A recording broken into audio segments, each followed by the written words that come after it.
I hereby introduce to you Mr. Michael Veazey.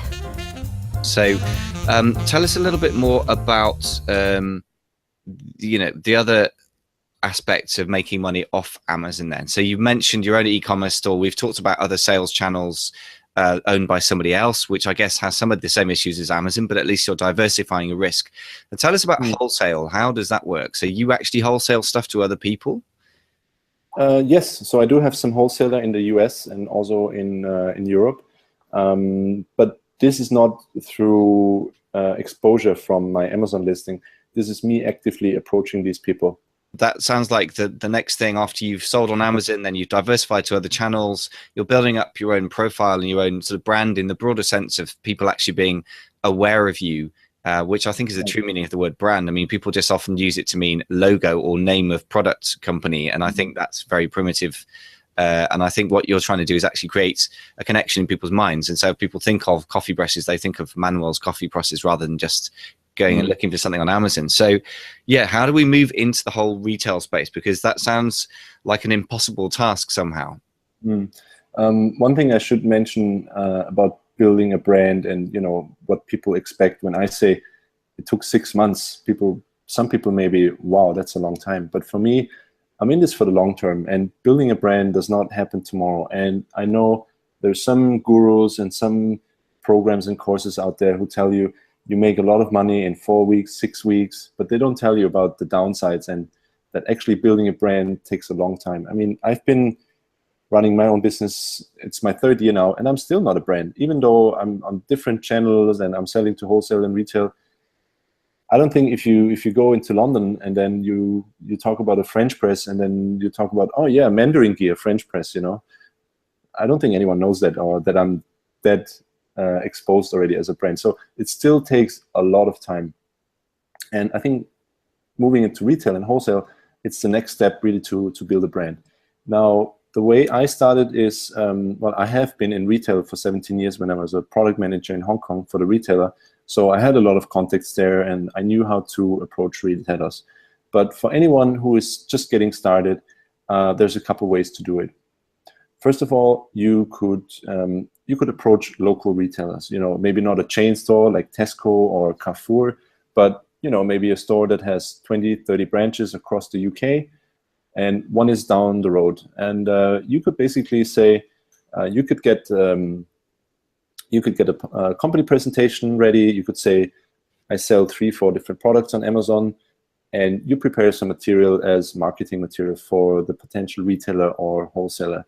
And then you go down the shop and try to get a meeting, and hopefully have a meeting and introduce yourself and your company, see if they're interested in purchasing 50, 100, 200 units for their stores. Now that's one way to, if you want to really do it locally. Another way for me is to look at exhibitor lists. So let's say CES, let's say you're based in the US, you have an electronic product. So, but you can't really go to the exhibition and try to sell your product there because you don't have the money. But what you could do is you could go onto the exhibitor list of the website and then look at all the exhibitors, maybe smaller wholesalers or retailers in the US who exhibit there. You check out their website, you get the contact, you get your PDF or PowerPoint presentation ready, and you send out that email where you introduce yourself as a company selling on Amazon but interested to move into retail. You send it out to those potential wholesalers or retailers in the US. It doesn't need to be much. It can be a 5-page PDF where you talk a little bit about your company, your background, your certifications if you have any, maybe the turnover that you do. And I've got this super amazing calculator, and you as the retailer, you need to have it because it's flying off the shelves on Amazon, So try to convince the retailers and not just cold email them, but you also need to follow up with a cold call. Like give them 2-3 days after you send the email. Don't be shy. Call them, say, hey, this is Manuel. I've sent you an email 3 days ago. I have this great product on Amazon, but I think you really need it for your store, So I'd like to talk about it if you have a minute. And it's a classic cold call scenario. And then you just follow up with those guys. And 8 out of 10 will tell you, sorry, not interested. One will tell you he'll think about it. And maybe one will be all right, let's talk about it. I really love the product, you know. And it's hard work. You need to go through thousands of lists and thousands of retailers or wholesalers who are exhibiting somewhere, or, you know, all you need to do really is research on Google. You could just say 15 biggest retailers, electronics, UK. And you Google that, and I'm pretty sure there comes a list with 15 retailers, and then you try to approach them. But I think you need to have a bit of a track record. You can't just have one product on Amazon unless it's the super greatest product in the world right now. But, you know, if you have a garlic press, I don't think it makes sense if you approach a retailer to sell them your garlic press. But if you have a unique product or track record and an assortment of 15 great kitchen products, then retailers might be interested in you. And it's just a lot of work, and retail takes a long time to build up. I mean, for some retailers, I work like a year, 2 years on an order, but then you get the order and it's 30,000 pieces. Not okay, always, so this is the upside. This is why bother in the first place, is because 30,000 units isn't something any of us are going to sell in 1 month in Amazon. It just isn't physically possible, really, because that would be more than the entire page one sort of listing for a month would be selling in some cases. So yeah, that's the upside. I guess that's the reason why to do it. Interesting. I've been listening to what you've been saying, and part of me is thinking, oh my God, that's a crazy amount of work. And part of me is thinking, oh my God, I've got to call people. That's going to be really scary. But I think a couple of things strike me. I mean, one is that the research side of it, that's a classic thing that you can outsource to a VA, because it is a lot of sort of repetitive work, which is very straightforward to systematize to some extent. And yeah, the thing is, getting on the phone, I guess, is a scary thing for all of us. I mean, is there a way to sort of soften people up, as it were, before you get on the phone? Is there a way to create more trust in you and your company before you get in touch with a retailer, or you just got to plunge in there? You just got to plunge in there. Even though I've been doing this for nearly 17 years, for me, it's, you know, what is he going to say? Is he just going to hang up on me? But, you know, the worst thing that can happen is he says no, or he hangs up. And then you move on to the next one. So after the third or the fourth call, it gets a lot easier, and it's just repetition. And you're not just monotonely saying, I'm this guy and I want to sell you this something, but, you know, you get more confident by doing it more often. What obviously helps is if you meet that retailer or wholesaler at an exhibition. So let's say you do have the chance to go to a local exhibition, maybe in London. You could go there as an Amazon seller, and you could just walk through the different booths, and you could, you know, don't be shy. Walk up to the booth and say, hey, I'm selling on Amazon. You bring a sample. This is my product. Might you be interested, you know? And then you establish a personal connection, and that's definitely easier than, you know, through a phone call or an email.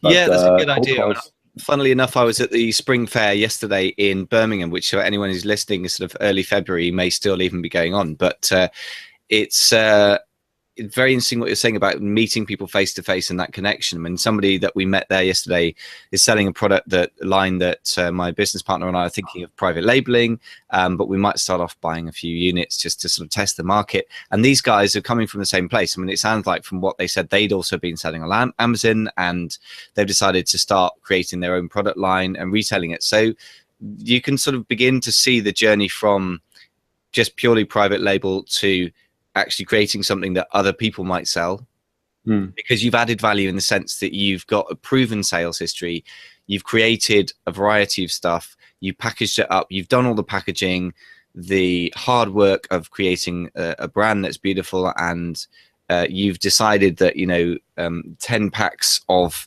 cameras don't sell very well, so you stopped doing that, and you in other words, you found the stuff that actually works. So I think actually for somebody who's quite small, if you're approaching quite small people, then that's actually not a bad starting point, because they perceive the value. If they've done enough, like myself, on quite of listeners, if they've done the hard work of trying to find a private label product that hasn't worked very well, and some cases has worked very well, the idea that somebody else has done all that work for you is quite an attractive proposition, I think. Absolutely. I mean, it also comes down to one thing. What do you really want when you're starting this journey? Are you happy that maybe in 2-3 years you're still only making $1,000, $2,000 on the side, and you can travel and you write a blog or whatever? Or are you trying to do something like what I'm trying to do? I want to be remembered by what I've done, or building a brand. of course, it's a bit about money too, but I mean, I personally value freedom a lot more. So for me, freedom is happiness, and I still have time to build. If I still have time to build a brand and a legacy, hopefully along the way, then so be it. But if someone just wants to make a bit of income on the side, the regular way, selling through Amazon, I guess, is also okay. I mean, it's not critical on anyone. Yeah, I think it's a very good point. I think it's good to be clear about what you want. But what interests me very much, and what's fantastic about today's conversations, is that the potential for what you can achieve is often quite a lot bigger than we initially think. And actually, I think once you know what's possible, a certain percentage of people are going to go, oh, wow, actually, it's not impossible to build a brand and to sell to wholesalers, to retailers rather, as a wholesaler myself. And once people see that opportunity, then I think it's a little bit different from going in just thinking, I want to do X, Y, and Z, because often people have a small goal, I think, because they don't see the opportunities or they don't know about them, which is one reason why I do the podcast, to open people's brains up to the possibilities. And then also, once they have some example like yourself, Manuel, of somebody's actually done it, that kind of makes it feel like, hey, this might be possible. And then suddenly the small dream, which is they're only daring to dream of making $1,000 on the side, suddenly becomes something quite a lot bigger. At least not going to say suddenly. Over time, people see these opportunities open up. Exactly. Absolutely. Yeah. So give us a flavor for the sorts of results that you can get. So obviously you've been in the game of retail as an employee and then building your own businesses for ages now. So I guess a couple of decades really. So tell us what the end results can be if you get to the point where things are really working for you. Right. When I started out with retail, retail was my main focus, and then I moved into Amazon actually later. So I was first in retail and then into Amazon. Are we talking numbers here? Or? Yes, please, if we can, if you're going to share. Sure. So right now, Amazon, I'm not doing that much actually. Somewhere in the vicinity of, I think, 300,000, 400,000. Retail is about 1.5 million. So retail, wholesale altogether is about 1.5 million. And then what I make my sourcing business and consulting, can't really say much, but it's also a good five-figure, close to six-figure number. So all in all, I'd say somewhere around $2.5 million in sales turnover.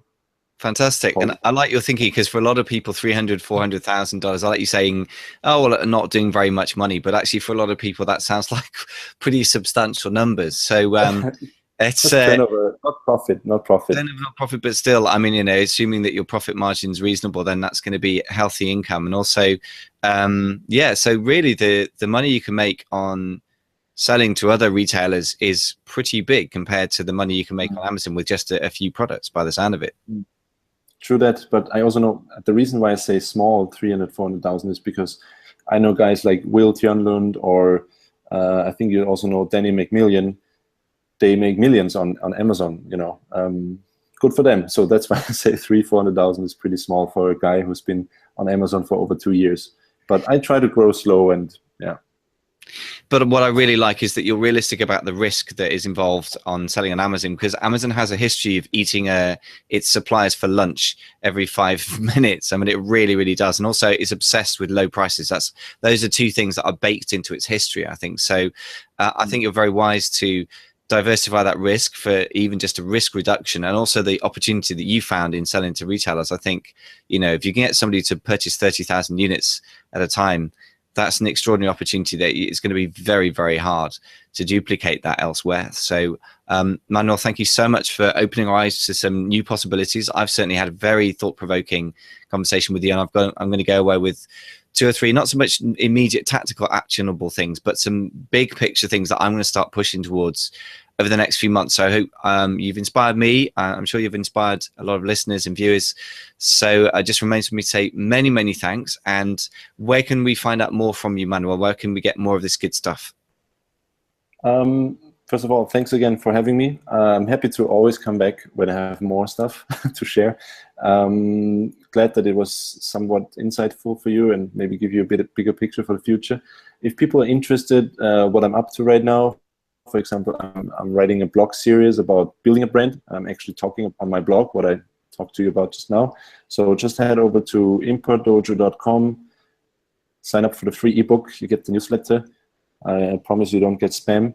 And yeah, follow my blog. You'll see what I'm doing right now in terms of building a brand, actually. So people can actually follow that on my blog right now. Amazing. Great. Well, I'll certainly be getting over there myself and encouraging my Amazon seller friends to do so as well, because this is something we all need to get onto, I think, right now, because Amazon is not a safe space to hang out long term. It's your own sales channel. So brilliant stuff. A very timely thing for everybody at this stage of the Amazon game. And Manuel, grateful thanks for me, and speak to you pretty soon when you've got some new exciting things to share. Will do. Thanks a lot, Michael. Hope to see you soon. Thanks, Manuel. Thank you. Bye-bye.